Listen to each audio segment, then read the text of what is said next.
Hi, I'm Jeff Mack, and this is my song Little Light.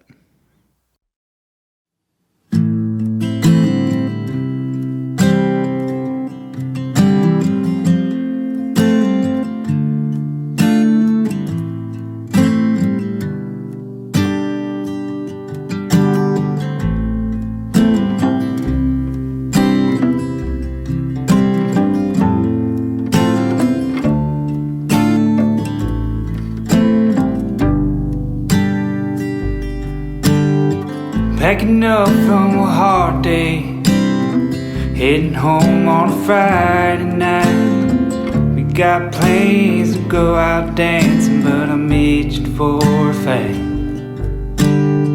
Hanging on to a freighting, trying to keep in between the lines. This old truck tugs at the shoulder like the front end reads my mind.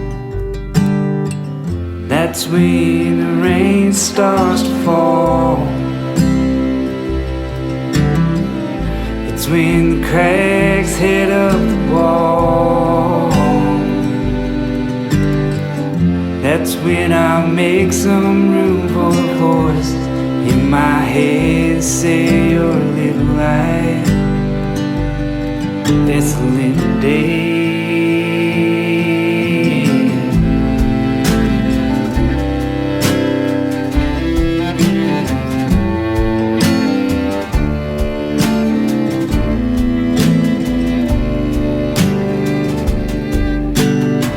Holding up in the driveway with the defrost set on high. She runs rough, doesn't like to idle in the heat or dim the light. Catch a glimpse through the front door with your wide-rimmed glasses on. Hair's long, falls around your shoulders, and the fire in me is gone. That's when the wind takes the lead. It's when the static starts to ease. It's when you quiet down the voices in my head. Say you're a little light. It's a little day.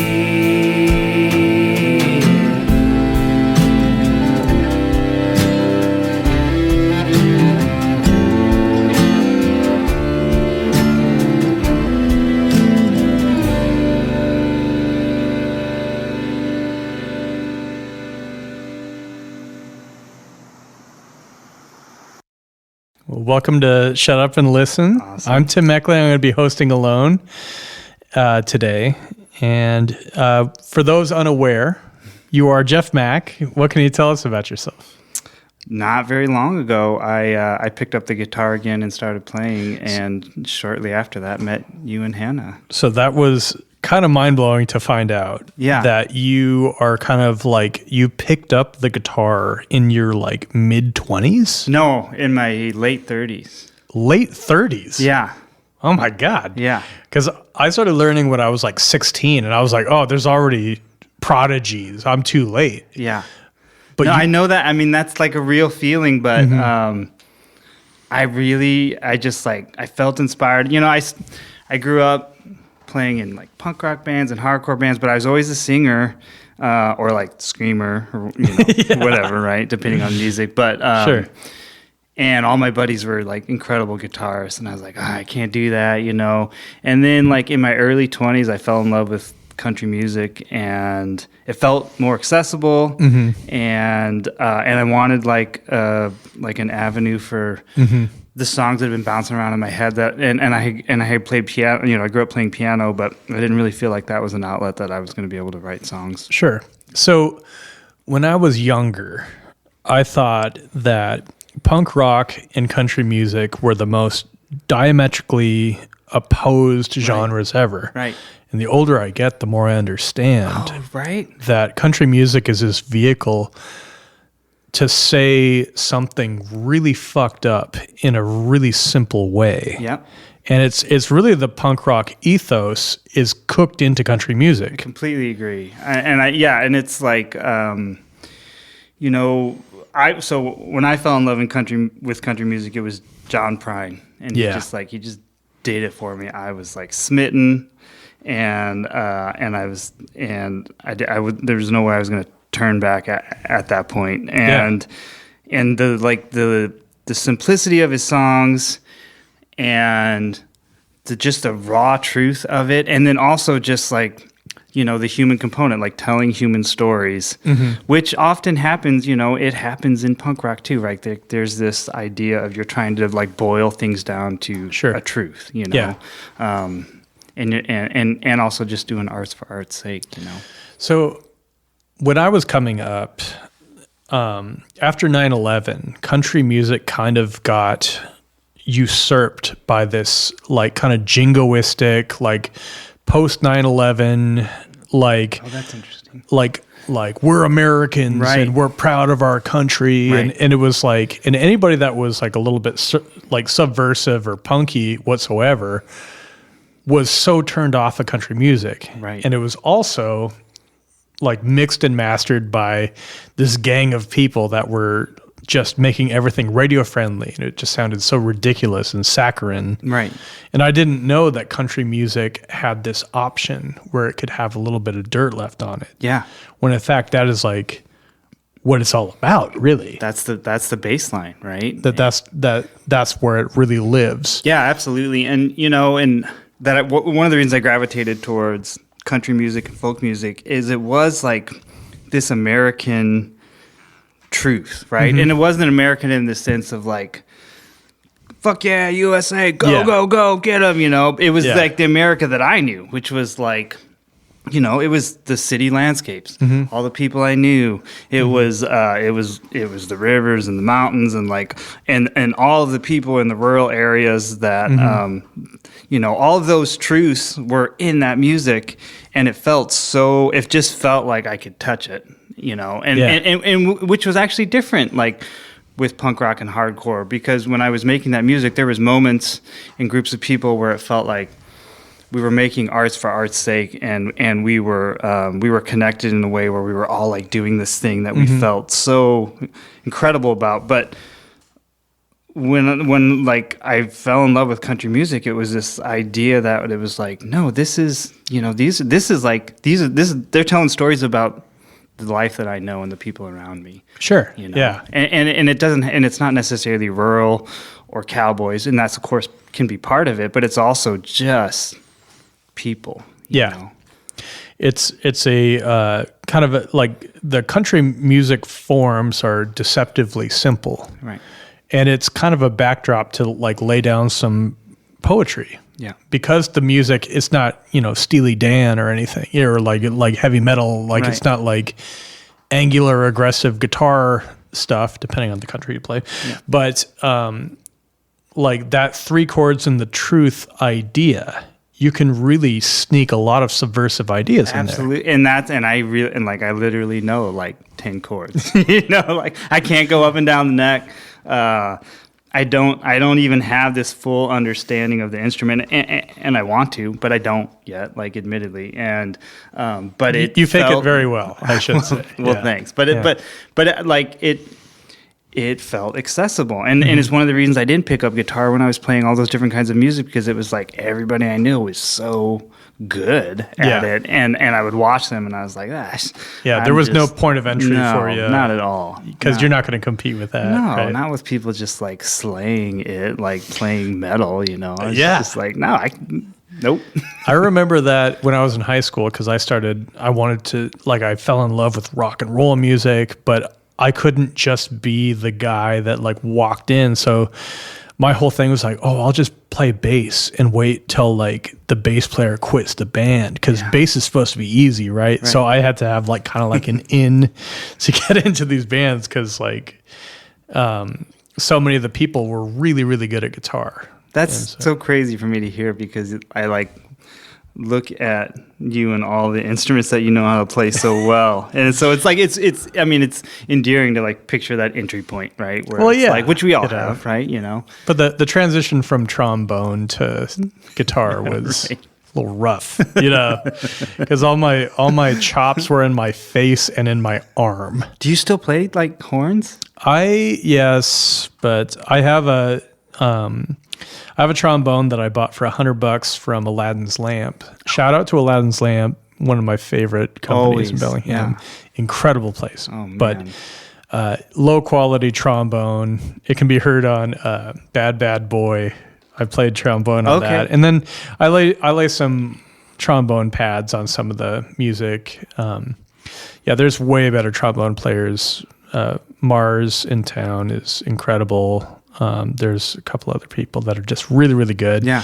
The thing about trombone is like if you give it a rest for a minute, like your face falls apart, and like to pick it up, like it's there in your memory. But so you have muscles. Yeah, it's called the embouchure, and it's like this whole system. The embouchure. Yeah, and so you go from playing 8 hours of trombone a day, which I was doing in college, to 0. Does your face change when you're playing the trombone a lot? Like you just get like these muscular cheeks. Oh yeah. And like you see somebody and you're like, damn, that's a trombone. Okay, so if you want to see like the best looking men, you look at the old men that still play in the Seattle Symphony. Their face is still up there. It's tight. Because they got that tight face. It's like a natural Botox effect that happens. I'm gonna pick up the trombone. Oh yeah, it's never too late, dude. I love that you're such a late bloomer for all of these developments. Yeah. We'll be right back after these messages. We'd like to give a special thanks to Lost Giant Cider Company, always providing us with our cider beverages and the best of the cider beverages. Visit Lost Giant's tap room in the heart of Bellingham at 1200 Meter Avenue in the Haskell Business Center. It's just down the street from Lakeway Fred Meyer. Menace Brewing, located in the Fountain District, is where flavor is unleashed. It serves as a local hub of craft beer and community. Recognized as the neighborhood's premier soccer hangout, I love me some soccer. Menace Brewing isn't just a brewery, it's the go-to spot for sports action and local engagement. Visitors can catch the game, connect with fellow fans, and immerse themselves in the heart of the spirited community. Menace Brewing invites everyone to join them, where every visit feels like coming home. Experience Menace Brewing in Bellingham today. And welcome back. Well, let's spend some time talking about your record. Okay. What's the story of this record? How did it come to be? So, I was playing music in Bellingham, like I was doing some open mics, and I met Tad, who you know. I do know. And he was running the open mics at the Honeymoon at the time. Best venue in town, right? Oh, yes. I love that place. The best. Yeah, the absolute best. And so we started playing. He asked me to play some shows with him, which was like an honor, and I was really floored and humbled by the opportunity. And I played like a few shows with him, and this was back in like maybe 2016, 17, but only like a couple. And I had been working on songs, playing open mics. Tad kind of picked me up, took me under his wings, and we played some shows together. And then I like put my guitar away and my music away for like quite a few years because we were building a home, like our family home. So your day job, you're a general contractor. Yeah, I'm part of Bellingham Bay Builders, which is a workers' co-op. There's a bunch of us that own it together, and I had an opportunity. I had some land that we had bought from a friend in town, and we had like sat on it and was like saving money to try to build this house. And we were kind of just doing it slowly over time, but I didn't have the headspace or like the attention span to do music in that at the same time. So I just like put it all away completely. And I was like, I'm not even going to pick up the guitar. That's a lot. Yeah. That's a lot of home building. It was so much. Yeah. It was a long journey, and it took all of myself and it took all of my family to do it. Like my son helped a lot with all the different aspects of the house. My daughter and my wife helped. And then in addition to that, they were also just like, my wife was holding down fort, so to say, but like, you know, taking care of our family when I wasn't around at all for like years, because I was just building our house. And so when that was finished and we moved back in, within like, you know, a few months, I was like, okay, you know, like it's a beautiful home, I must say. Thank you. Like I've been to your house. It's very beautiful. Thank you so much. Yeah, I feel really lucky to have the opportunity to have like been able to build it, because it's it's a tough town. And that's an old timey thing to build your own house. That's like, that's why I started carpentry. There's that was not like a lot dream. of that going on. That's amazing. Yeah. Honestly. No, I'm happy I did it, and I'm done. Right? Like it's done. You're happy. I don't want to do it again. I want to focus on like other things. You know? For sure. So now suddenly you're freed up. You've built your freed home. up, and you know, and it's like I think that when you're so focused on something, like your brain doesn't even like allow you to. It doesn't give you the space to think of other things. And when we moved in and things settled down, it was like all of a sudden music started like popping back into my brain, and like the songs that I had been playing with Tad, and I started writing a couple new ones, and it was like, so you suddenly had mental real estate to and like heart and real estate, like, and it wasn't and literal real estate. Yeah, like it was and I had some real estate. Yeah, for sure.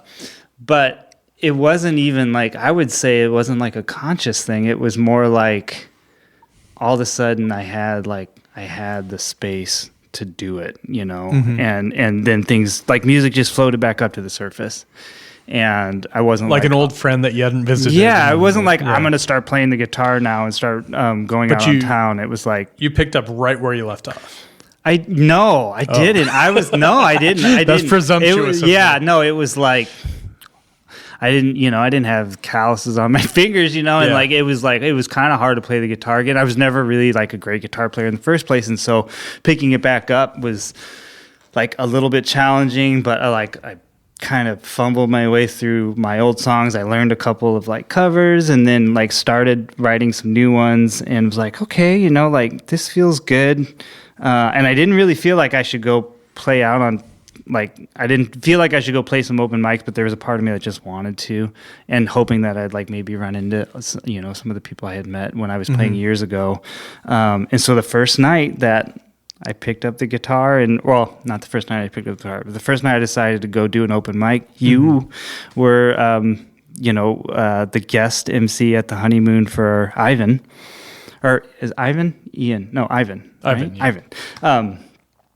And I met you and Hannah, and which was like so lucky and just like incredible. And you guys, you were like, "Hey, you need to go talk to my partner Hannah," and she said, "You know, I like your music, and I'm interested." And she's like, "Where can I hear it?" And I said, "I don't have any music I don't have anything anywhere, you know." It's and then that blossomed into making an album with Hannah, which has just been the last 6 months have just been this whirlwind. It's been incredible. So while you were playing your set, she turned to me with those intense blue eyes and she said, "I'm going to record his album."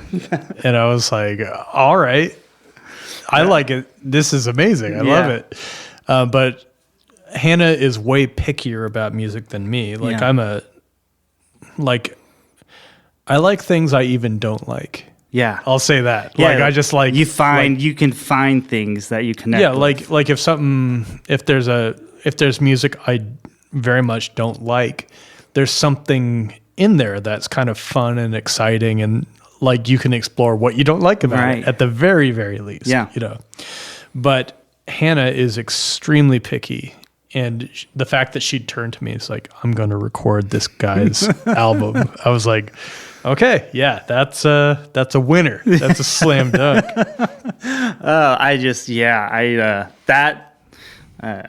That makes me blush a little bit. And just the fact that she connected with my music, especially when I was feeling vulnerable, like at that open mic. I was like, I think I said, like, I had been playing in my guitar in my garage to my dogs. Like, that's what I had been doing for like the last few months before that. And so to have that opportunity and to form those connections, like on like the first night coming back out into like deciding to try to play live again was I just was like on cloud nine for like a couple weeks, you know. Yeah. It's kind of a crazy serendipity because I love that open mic. Yeah.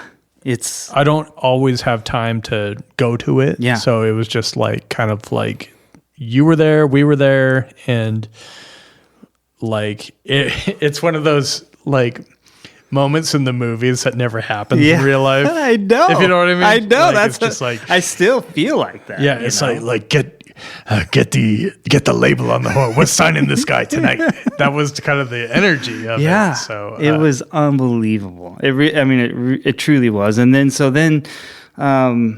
since then, right? Like I've been working with Hannah on this album, and like this album started off where it was like, I want to record your music, and then throughout the process, Hannah was like writing so much beautiful music to accompany like my songs, and she would ask me like, well, what do you want me to do here? And I was like, I don't know. Yeah. Like what you're doing is incredible. I don't know that I have any input, you know. And then there was like a moment at some point where it was just like, well, this is our album, you know. This isn't just my music anymore. So you feel like it's your songs, but she's just completely. I mean, built it's them. Just it is like it's just a full on collaboration, and that's been really special because I haven't had that in a long time, and so to have like my songs as this bass line and my words, which are really important to me. Like I focus a lot on lyrics; they're important to me. Sure. It's why I write music, and so to have that, you know, be there and exist, and then to have Hannah take these like kind of this like bass inspiration and then make it into something even better has been a really, really fun process. Well, it's been so fun to like hear these songs because like I've heard just the Jeff Mack album, right? Just your voice and the guitar. Yep. And that's a great album by itself, which you are going to be releasing later, right? I think yeah, just like a naked Hannah version. keeps saying like this, you should do this thing. Yeah, and Tad was like, I want to hear that is. I think I'm gonna like name it like for Tad. yeah, because that's all he wants. He wants just no reverb, right? No. He's like no compression. He just wants the sound of the guitar. He wants the skeleton. Yeah. So there are purists that really love that just bare bones songwriting kind of stuff. And Hannah's able to like flush out like the whole orchestra and activate your imagination and her imagination at the same time. But in such like a such an understated way too, right? Like, tasteful. So tasteful. Yeah, that's the word I was looking for. Just in this way that was like I couldn't believe that she was taking the notes and the melodies that I had written and then coming up with these things that complement, but doing it in a way that was so thoughtful. And I felt like way more inspired about my own music, you know, playing with her. It was just, it's been a fun journey, and I've learned a ton. Well, it's been inspiring to hear it like develop. Yeah. It's just like, damn, this is a really, really cool album. And I even got to sneak a little bit of I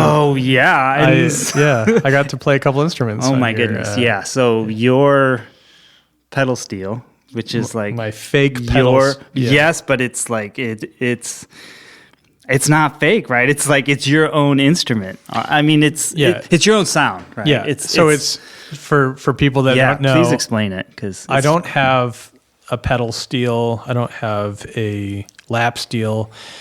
I have a guitar and a slide, just a chrome slide, and I play I play multiple slide parts, and I just have a volume pedal, and I harmonize the slide guitar parts together, and I cobble it together because I'm confused by the tuning of lap steels and pedal steels. So I know where all the notes are on guitar, so I play it that way.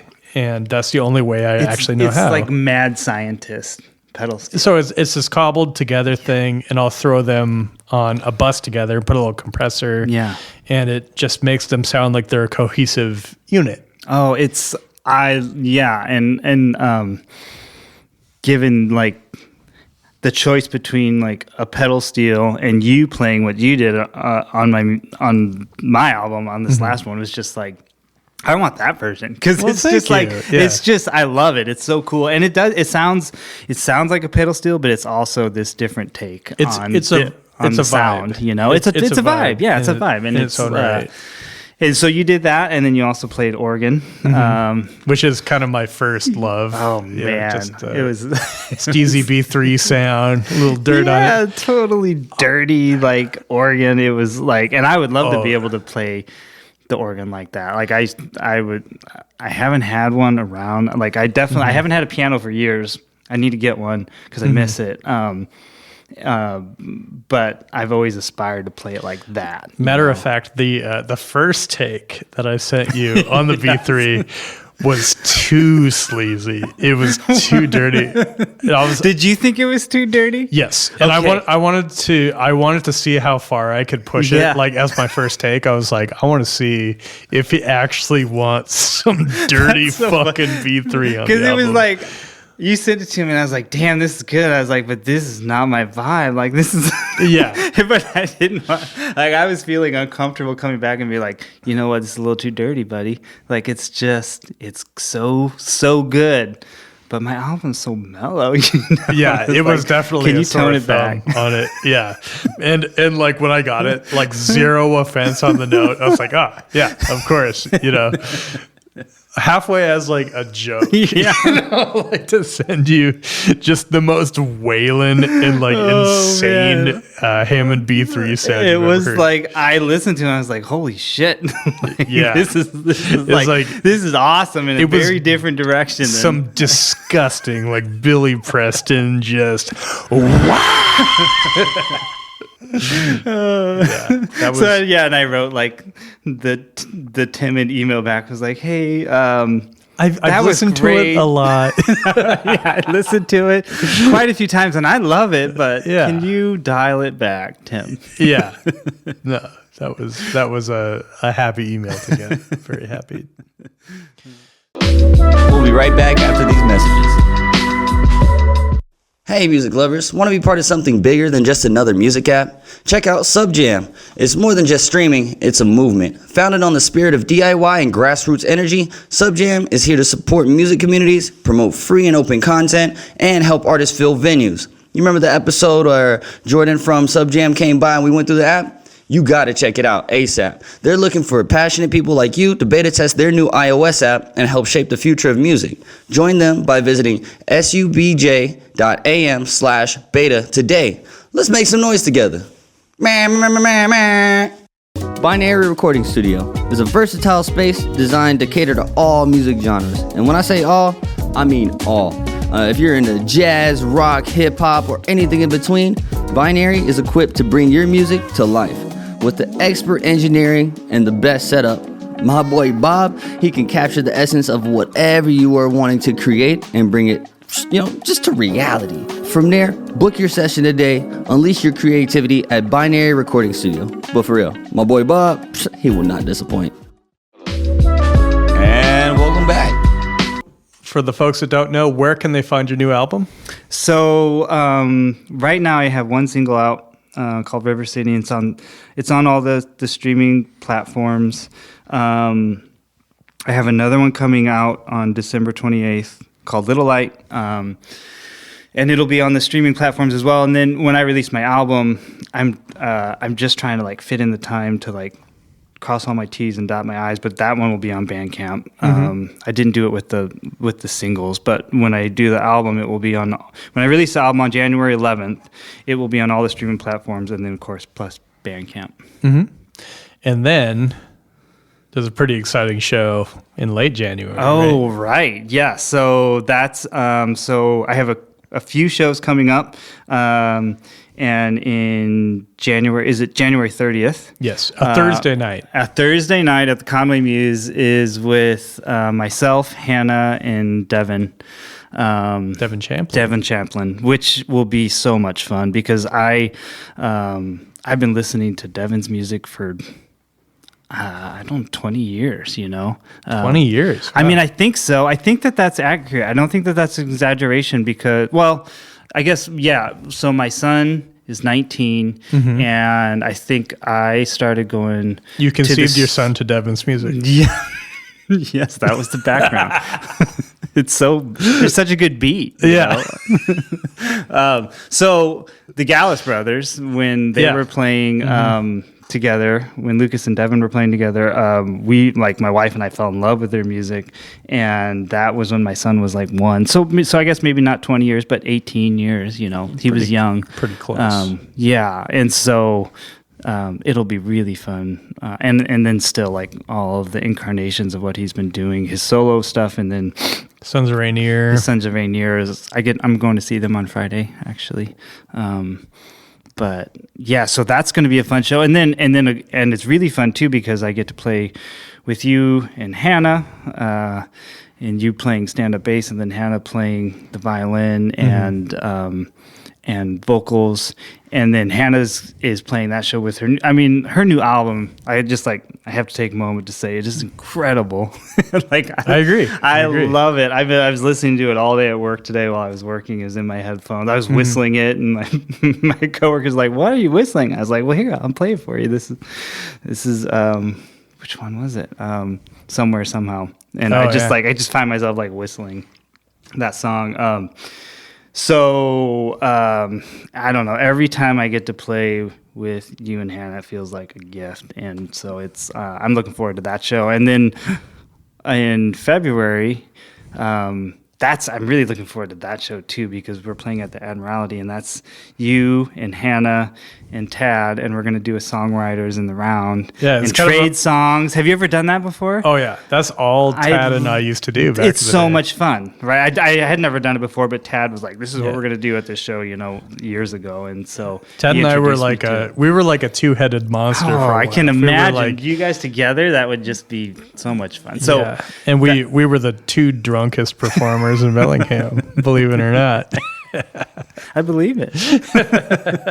So that's on February 18th, and that's going to be really fun with the four of us.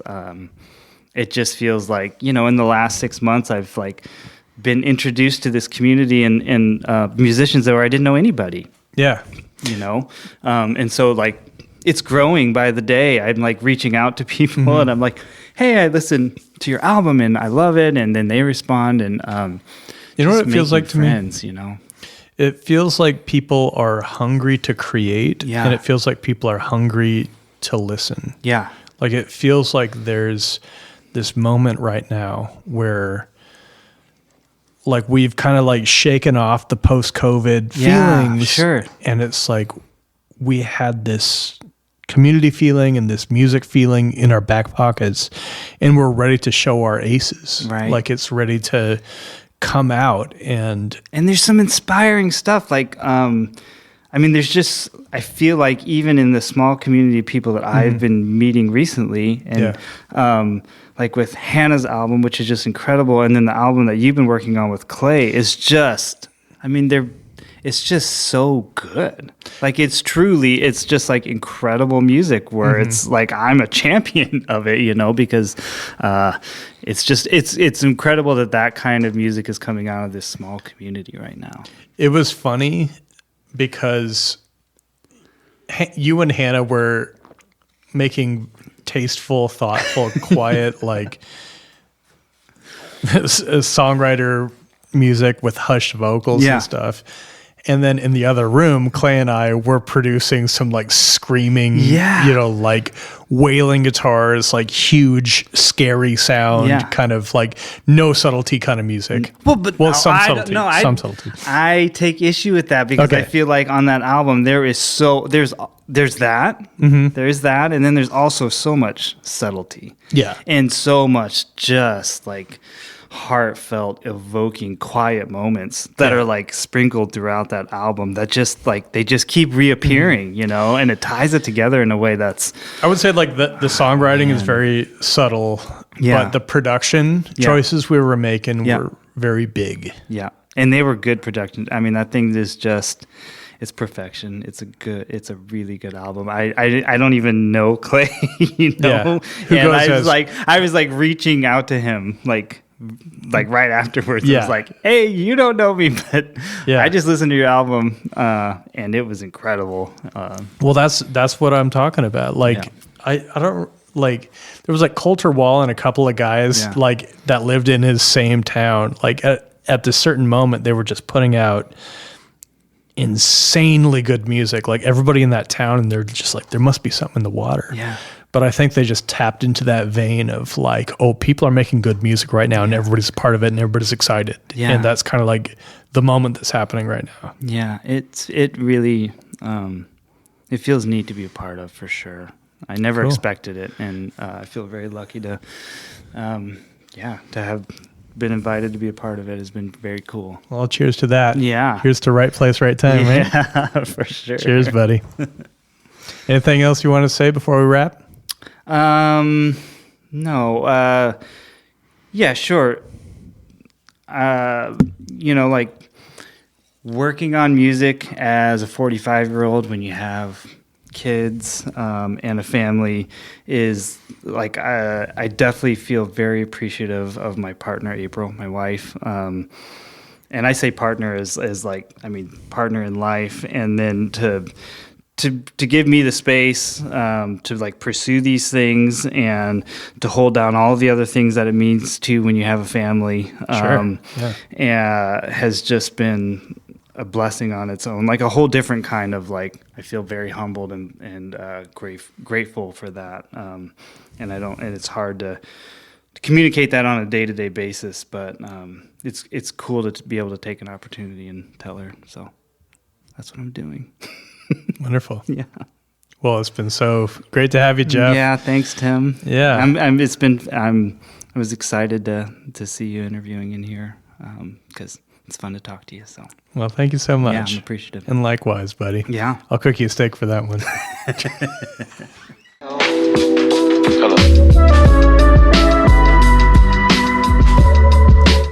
Thanks again for tuning in to Shut Up and Listen. For more captivating content, including videos, articles, and everything music related, visit our website at shutupbeham.com.